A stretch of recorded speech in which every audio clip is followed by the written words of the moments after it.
Bonjour à tous, j'espère que vous allez bien parce qu'aujourd'hui, accrochez-vous, on va parler des guêpes.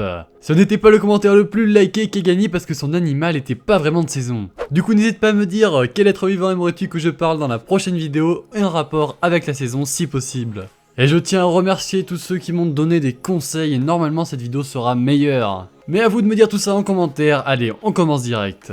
Bon déjà, ça c'est une guêpe et ça c'est une abeille parce qu'il y en a ils savent pas trop la différence à vrai dire. L'abdomen et le corps de la guêpe sont très distincts, fins et peu poilus.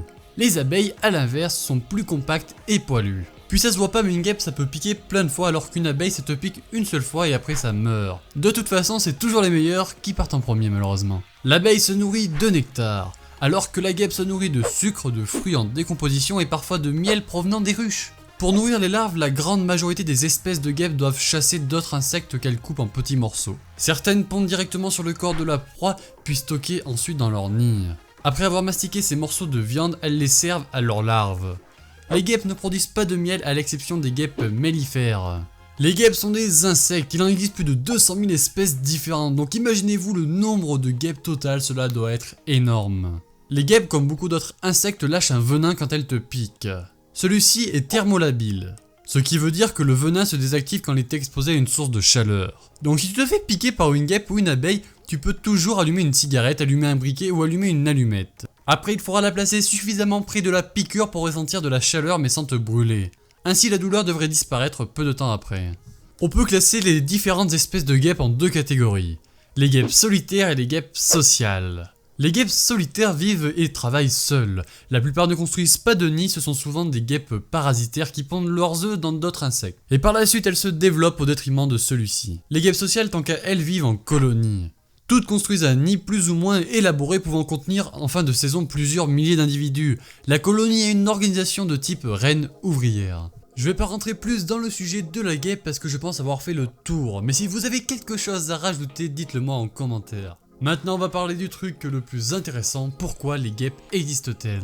Elles sont exterminatrices de nuisibles. Certes les guêpes nous agacent lorsqu'elles nous piquent et lorsqu'elles bâtissent leur nid dans nos maisons ou dans nos lieux de travail. Mais ce n'est pas leur seule activité, elles luttent aussi contre l'augmentation des nuisibles. Concrètement, elles chassent les insectes et les parasites indésirables qui ravagent les cultures et la végétation. Par leur action, les guêpes aident à réguler les parasites qui envahissent les espaces verts, jardins, parcs, etc.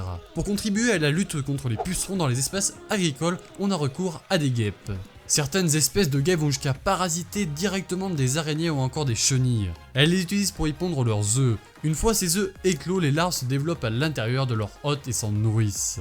Les guêpes sont très précieuses pour la fabrication du vin. Les guêpes représentent des alliés de choix pour les vignerons. Elles permettent aux levures que l'on trouve dans le raisin de bien se développer. D'après une étude de l'université de Florence, l'estomac de ces guêpes est un lieu parfaitement adapté au développement de champignons utilisés pour la fabrication de vin, de la bière et du pain. Comment peut s'expliquer ce phénomène naturel? C'est très simple, les grains de raisin de fin de saison contiennent une quantité élevée de levure.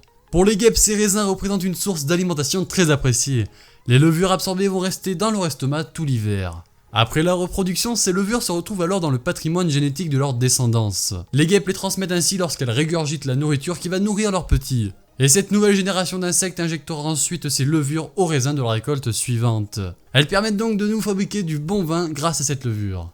Elles sont très utiles pour la pollinisation. On dit souvent qu'elles ne font pas ça, mais une partie des guêpes, essentiellement les mâles, sont chargés de récolter du nectar de fleurs. Mais on ne les classe pas pour autant dans la catégorie des insectes pollinisateurs. Néanmoins, certaines espèces de guêpes assurent très efficacement le transport de grains de pollen, des organes mâles vers les organes femelles des plantes. Fait assez peu connu, les guêpes sont indispensables pour les figuiers. La guêpe du figuier joue un rôle de livreuse de pollen. Elle permet ainsi à l'arbre de réaliser son cycle reproductif en totalité. Les figuiers femelles dont nous mangeons les fruits disposent de stratagèmes complexes empêchant la ponte, mais autorisent le transfert de grains de pollen.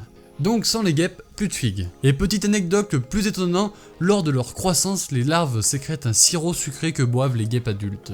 Bref, si on résume, les guêpes servent à pas mal de choses. Elles nous débarrassent de certains nuisibles qui peuvent nous embêter, elles nous font du bon pinard et elles nous permettent d'avoir des figues ainsi que des beaux petits oiseaux. Car ouais, la guêpe est mangée par un guêpier. Donc même si c'est pas incroyable, c'est déjà pas mal. Et voilà, c'est la fin de la vidéo. Si elle t'a plu, tu peux me le dire en commentaire et lâcher un petit pouce bleu. D'ailleurs, si t'as des choses à rajouter, dis-le moi en commentaire et je réponds à tout le monde. Allez, bisous.